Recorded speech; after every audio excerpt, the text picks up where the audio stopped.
This isn't my first time here. This isn't my last time here.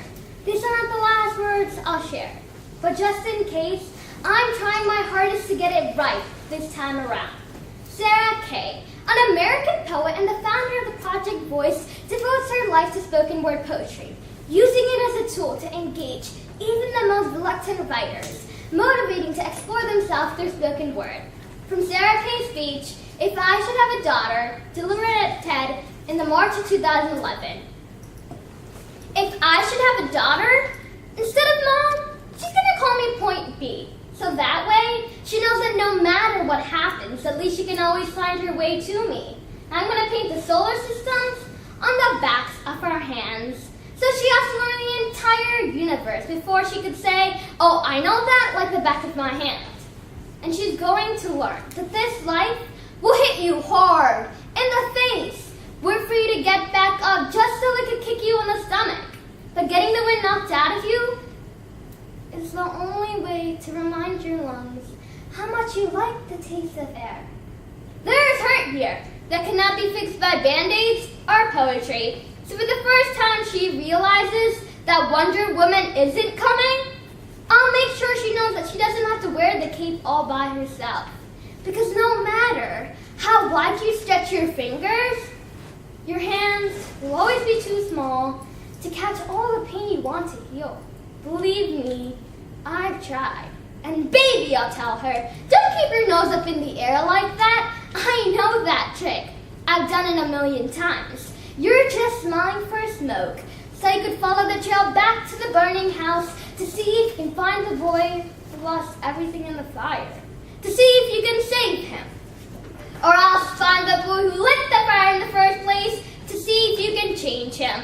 But I know she will anyway, so instead, I'll always keep an extra supply of chocolate and rain boots nearby. Because there is no heartbreak the chocolate can't fix.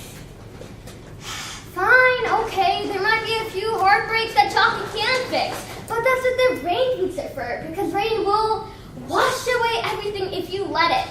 I want her to look at the world in the underside of a glass-bottom boat, to look at the galaxies that exist on a pinpoint of a human mind, because that's the way my mom taught me. There will be days like this.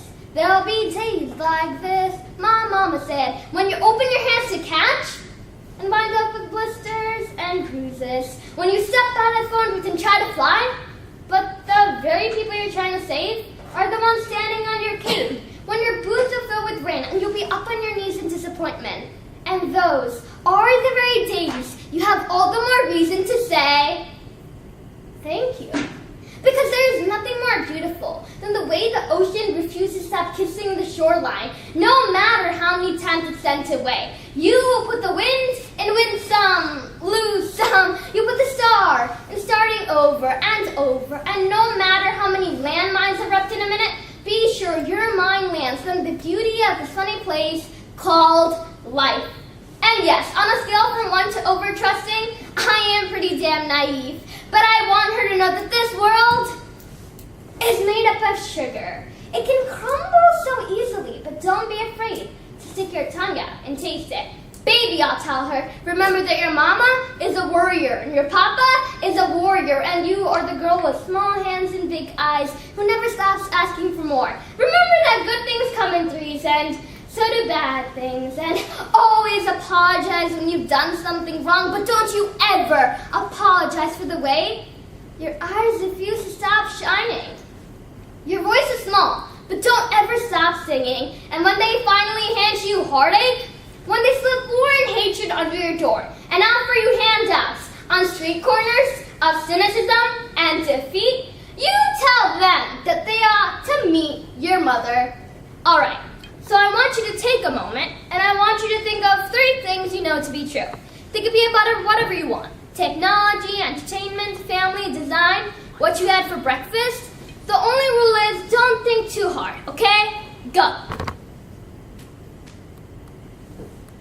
So here are 3 things I know to be true. I know John Le Godot was right when he said every story has a beginning, middle, and end. Although not necessarily in that order. I know that I'm incredibly nervous to be up here, which is greatly inhibiting my ability to keep it cool. And I know I've been waiting all week to tell this joke. invited to 10 because he was outstanding in his field. I'm sorry, but these are 3 things I know to be true, and there are plenty of things I have trouble understanding. So I read poems to figure things out. Sometimes I get to the end of the poem and I go, oh, that's what that poem was all about. Sometimes I get to the end of the poem and haven't solved anything, but at least I have a new poem out of it. Spoken word poetry is the art of performance poetry. I tell people it involves creating poetry that just doesn't want to sit on paper. Something about it demands to be heard out loud or witnessed in person. Now, you have to trick teenagers into writing poetry. So I came up with lists. Everyone can write lists. And the very first list I assigned is 10 things I know to be true. And here's what you would discover too if we all started sharing our lists out loud.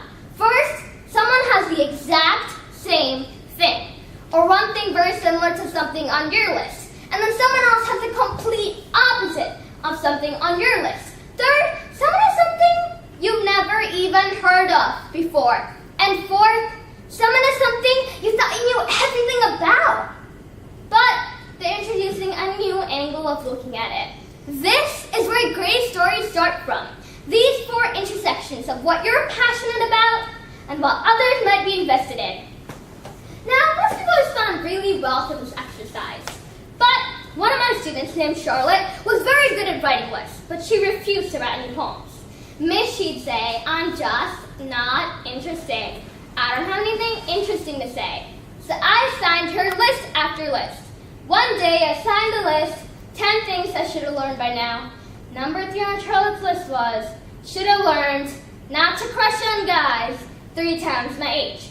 I asked her what this meant, and she said, Miss, it's kind of a long story. And I said, Charlotte, it sounds pretty interesting to me. So she wrote her first poem, a love poem like I've ever heard before. And the poem began, Anderson Cooper is a gorgeous man. Did you see him on 60 Minutes racing Michael Phelps in a swimming pool? Nothing but swim trunks on. Diving into the water, determined to beat the swimming champion? After the race, Anderson tossed his clawed white hair and said, you're a god. No, Anderson, you're the god. Now I know. The number 1 rule to be cool is to be unfazed. To act like nothing ever scares you, impresses you, or even excites you. Somebody once told me it's like walking through life like this. You protect yourself from all the miseries or hurt that might show up. But I try to walk through life like this. And yes, that means catching all those miseries or hurt that might show up.